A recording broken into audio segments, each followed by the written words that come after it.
T'as pas compris? Utilise tes pieds, tes mains, mais pas ta bouche. Tiens, voilà, bon. Oh, Voilà. Tu fermes ta bouche avec tes pieds. oh. Ah mais il y a un trou en fait, il faut pas qu'on tombe dedans. Non mais c'est demandé parce que quand t'es presque public, derrière les gens. Si. Ouais, mais ça oui.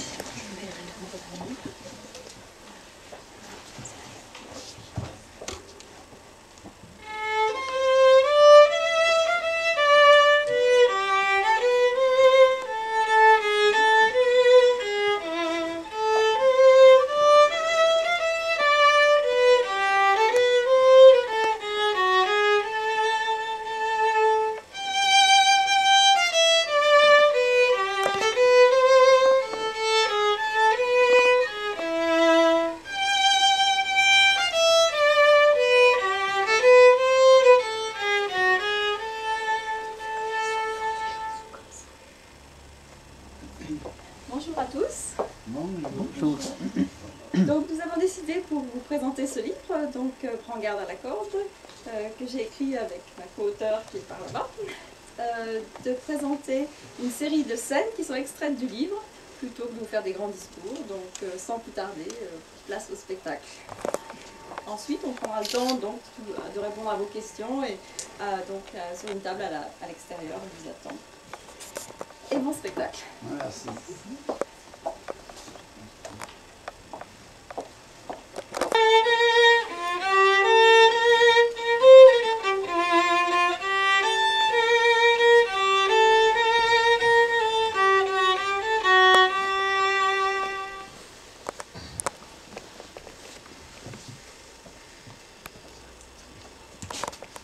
La Renaissance touche à sa fin.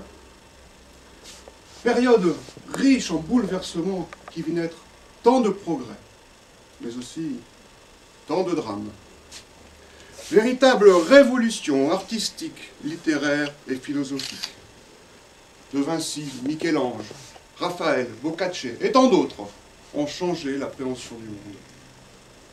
Mais elle a néanmoins également enfanté le fanatisme religieux et vu se renforcer en terre catholique l'Inquisition et son lot de supplices. Dans l'Angleterre de cette fin du XVIe, la peste termine à peine ses ravages. Sur les bords de la Tamise, c'est Babel, s'y croisent Français, Italiens, Hollandais, Espagnols, Portugais, adeptes de la Réforme, Marranos ou Conversos. Réfugiés, pour la plupart, victimes de l'intolérance. Alors que règne Élisabeth, une poignée d'intellectuels, pétris d'idées neuves, s'unissent pour combattre l'obscurantisme. Ils sont issus de Cambridge ou d'Oxford. Entre eux, ils se nomment les ânes. Usant de subterfuges afin de déjouer la censure, ils sont écrivains, poètes, mathématiciens, astronomes ou philosophes.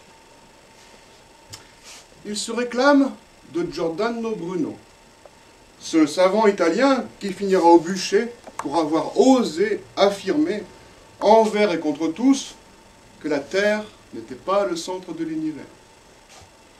Ils en ont Thomas Nash, Rodrigo Lopez, Robert Greene, Thomas Kidd ou Christopher Marlowe, mais aussi un certain William Shakespeare.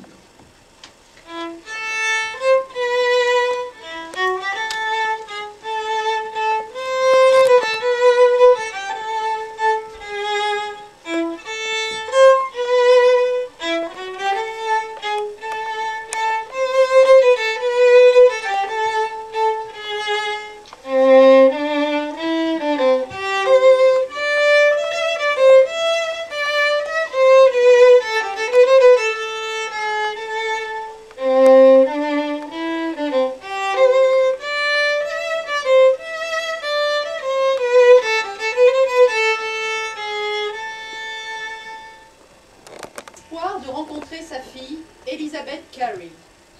Margaret, la nourrice d'Elizabeth, lui ouvre.